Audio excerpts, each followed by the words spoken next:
Assalamualaikum warahmatullahi wabarakatuh. Perkenalkan, nama saya Arzalia Citra.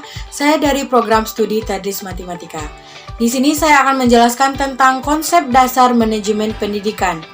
Di mana tugas ini saya buat untuk memenuhi tugas mata kuliah manajemen pendidikan yang dibina oleh Bapak Irwan Fatur Rahman, SPDI MPD. Adapun poin yang akan saya bahas dalam konsep dasar manajemen pendidikan ini, yaitu yang pertama, pengertian manajemen pendidikan, yang kedua, unsur manajemen pendidikan, yang ketiga, fungsi manajemen pendidikan, yang keempat, tujuan dan manfaat manajemen pendidikan, yang kelima, pembagian manajemen, yang keenam, komposisi keterampilan manajemen, yang ketujuh, ruang lingkup manajemen pendidikan, dan yang terakhir yaitu prinsip manajemen pendidikan. Untuk penjelasan lebih lanjut, silakan simak video berikut ini. Baik, untuk materi yang pertama yaitu tentang pengertian manajemen pendidikan. Pengertian manajemen pendidikan ini ada menurut beberapa ahli, diantaranya yang pertama yaitu Purwanto, di mana menurut Purwanto ini manajemen pendidikan itu adalah semua kegiatan sekolah dari yang meliputi usaha-usaha besar, seperti mengenai pengarahan usaha-usaha besar, kontrol, perlengkapan, koordinasi, konsultasi, dan seterusnya, sampai kepada usaha-usaha kecil atau sederhana. Contoh di sekolahnya yaitu menjaga sekolah, dan sebagainya. Kemudian, pengertian manajemen pendidikan yang kedua yaitu menurut Usman. Menurut Usman, manajemen pendidikan itu adalah seni dan ilmu mengelola sumber daya pendidikan untuk mewujudkan suasana belajar dan proses pembelajaran agar peserta didik secara aktif mengembangkan potensi dirinya. Kemudian pengertian manajemen yang ketiga yaitu menurut Nawawi. Menurut Nawawi, manajemen pendidikan itu adalah ilmu terapan dalam bidang pendidikan. Dan ilmu terapan dalam bidang pendidikan ini merupakan rangkaian kegiatan atau keseluruhan proses pengendalian usaha kerjasama sejumlah orang untuk mencapai tujuan pendidikan secara berencana, sistematis, dan dilakukan di lingkungan tertentu, terutama lembaga pendidikan formal. Dari pengertian manajemen pendidikan menurut beberapa ahli tadi, dapat disimpulkan bahwa manajemen pendidikan itu adalah suatu kegiatan atau rangkaian kegiatan yang berupa proses pengelolaan usaha kerjasama sekelompok manusia yang tergabung dalam organisasi pendidikan untuk mencapai tujuan pendidikan yang telah ditetapkan sebelumnya dengan memanfaatkan sumber daya yang ada dan menggunakan fungsi-fungsi manajemen agar terciptanya tujuan secara efektif dan efisien. Baik, untuk materi yang kedua yaitu unsur-unsur manajemen pendidikan. Unsur-unsur manajemen pendidikan ini terdiri dari 7, di mana dikenal dengan 7M. Di antaranya yang pertama yaitu man atau manusia. Manusia di sini berperan sebagai manpower dalam organisasi atau perusahaan, di mana manusia di sini digunakan untuk memimpin, untuk menggerakkan karyawan atau bawahannya, dan sebagainya. Sumbangan dari manusia ini dapat pula disebut atau dinamakan dengan leadership. Kemudian yang kedua yaitu material atau barang. Barang di sini digunakan untuk proses produksi dalam organisasi atau perusahaan. Bisa terdiri dari bahan baku, bahan setengah jadi, dan sebagainya. Kemudian yang ketiga yaitu mesin. Mesin di sini adalah kebutuhan pokok untuk melancarkan jalannya suatu organisasi atau perusahaan, di mana mesin di sini berupa peralatan, baik peralatan modern maupun peralatan yang masih bersifat konvensional. Kemudian yang keempat yaitu money atau uang. Uang di sini berupa modal, di mana modal itu terdiri dari dua macam. Yang pertama yaitu modal tetap, di mana modal tetap itu terdiri dari tanah, bangunan atau gedung, dan sebagainya. Dan yang kedua yaitu modal kerja, terdiri dari kas, dan lain sebagainya. Kelima yaitu method atau metode. Pemilihan dan penggunaan metode yang tepat digunakan sebagai aturan atau cara-cara tertentu untuk menghindari terjadinya inefisiensi dan pemborosan. Yang keenam yaitu market atau pasar adalah tempat bertemunya penjual dan pembeli untuk mengadakan transaksi. Dan yang terakhir, yang ketujuh yaitu minute atau waktu. 5 waktu di sini adalah waktu yang digunakan atau dimanfaatkan dalam pencapaian visi dan misi suatu lembaga secara efektif dan efisien. Selanjutnya yaitu fungsi manajemen pendidikan. Fungsi manajemen pendidikan ada 5. Yang pertama yaitu fungsi perencanaan, seperti menentukan kebutuhan, penentu strategi pencapaian tujuan, menentukan isi program pendidikan, dan lain sebagainya. Yang kedua yaitu fungsi organisasi, meliputi pengelolaan ketenagaan, sarana dan prasarana, dan lain sebagainya.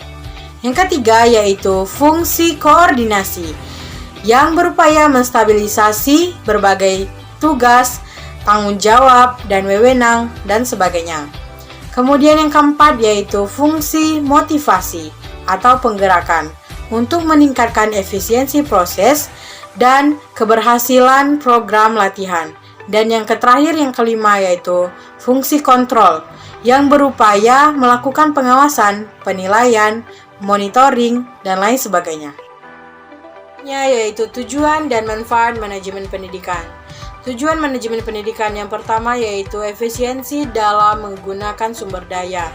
Dengan mempelajari manajemen pendidikan, diharapkan seseorang dapat mengelola sumber daya secara efisien, misalnya sumber daya pembiayaan, dan sebagainya. Kemudian yang kedua yaitu efektif dalam pencapaian tujuan. Dengan mempelajari manajemen pendidikan, diharapkan seseorang dapat mengefektifkan proses dan sumber daya yang dikelola untuk mencapai tujuan dengan optimal. Yang ketiga yaitu bermuara pada tujuan pendidikan, yaitu untuk mengembangkan kemampuan dan membentuk watak serta peradaban bangsa yang mencerdaskan kehidupan bangsa. Dan yang keempat yaitu mendukung kegiatan pendidikan dalam upaya pencapaian tujuan pendidikan. Kegiatan yang didukung manajemen pendidikan yang baik akan mendapatkan hasil yang baik sehingga tujuan pendidikan yang ditargetkan dapat tercapai. Kemanfaat manajemen pendidikan yang pertama yaitu manajemen pendidikan menciptakan suasana belajar yang bermutu dan menyenangkan. Dan yang paling penting yaitu manajemen pendidikan dapat menciptakan peserta didik belajar cara belajar atau learning how to learn yang terbaik bagi dirinya. Kemudian yang kedua yaitu meningkatkan kompetensi manajemen pendidikan bagi pendidik sehingga lebih profesional. Yang ketiga yaitu menghemat sumber daya dengan hasil memuaskan. Dan yang terakhir yang keempat yaitu mendapatkan tenaga pendidikan yang lebih profesional. Lanjut ke pembagian manajemen. Yang pertama dilihat dari segi tingkatannya, manajemen dibagi menjadi 3. Yang pertama yaitu manajemen tingkat atas atau top manajemen, yang termasuk golongan ini seperti direksi, presiden perusahaan, dan lain sebagainya. Kemudian yang kedua yaitu manajemen tingkat menengah atau middle management, yang termasuk golongan ini seperti kepala bagian, kepala divisi, dan lain sebagainya.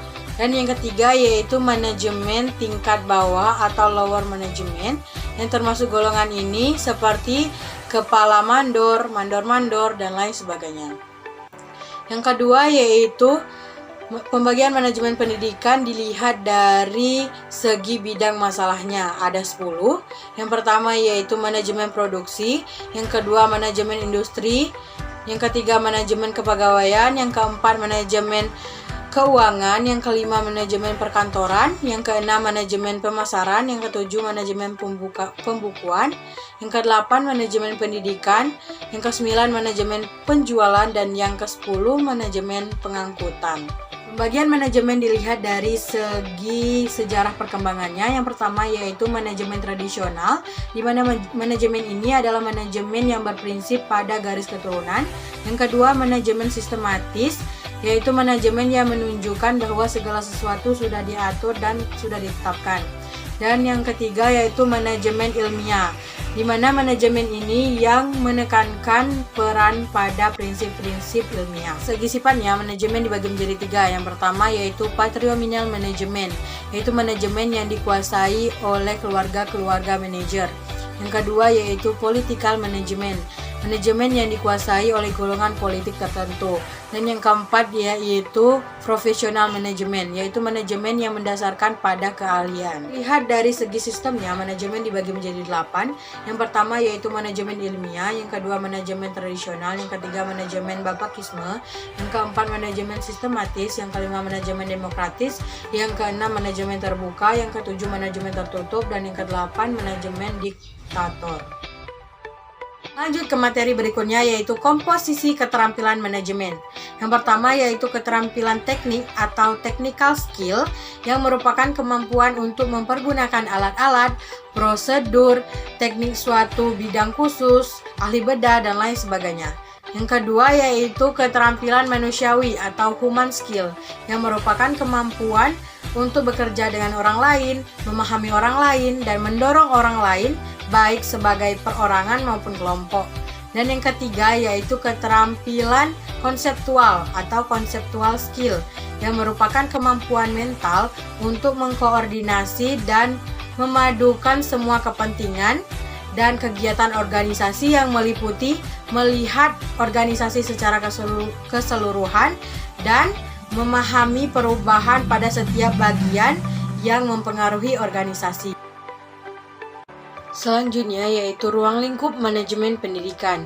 Yang pertama yaitu manajemen kurikulum, yang kedua manajemen personalia, yang ketiga manajemen peserta didik, yang keempat manajemen sarana dan prasarana, yang kelima manajemen keuangan, yang keenam manajemen administrasi, yang ketujuh manajemen humas, dan yang kedelapan manajemen layanan khusus.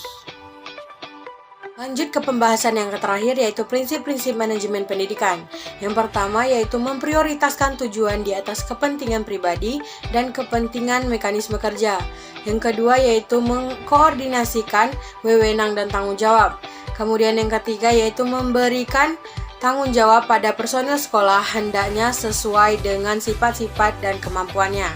Kemudian yang keempat yaitu mengenal lebih baik faktor-faktor psikologis manusia. Dan yang terakhir, yang kelima yaitu relativitas nilai-nilai. Demikian pembahasan dari saya tentang konsep dasar manajemen pendidikan. Semoga bermanfaat. Saya akhiri, wassalamualaikum warahmatullahi wabarakatuh.